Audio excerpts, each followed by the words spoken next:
आणि यानंतर बातमी पिंपरी चिंचवडमधून। पिंपरी चिंचवडच्या चिखली आणि स्पाईन रोड परिसरात ढगफुटी सदृश पाऊस झाला। अवघ्या 1.5 तासात 114.5 मिलीमीटर पावसाची नोंद झाली। त्यामुळे रस्त्यांना अक्षरशः नदीचं रूप आलं होतं। सखल भागामध्ये पाणी साचून काही घरांमध्ये देखील पाणी शिरलेलं आहे।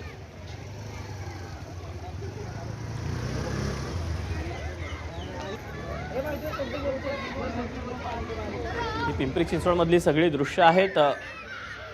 अगदी काही तासच हा पाऊस बरसला, पण या पावसानं अक्षरशः दाणादाण उडवली आणि अनेक सखल भागामध्ये देखील पाणी साचल्यानं नागरिकांसह वाहन चालक असतील किंबहुना प्रवासी असतील या सगळ्यांचीच तारांबळ उडाली। गाड्या देखील पाण्याखाली गेलेल्या होत्या। अनेकांचं जे नुकसान आहे ते देखील भरपूर झालेलं आहे।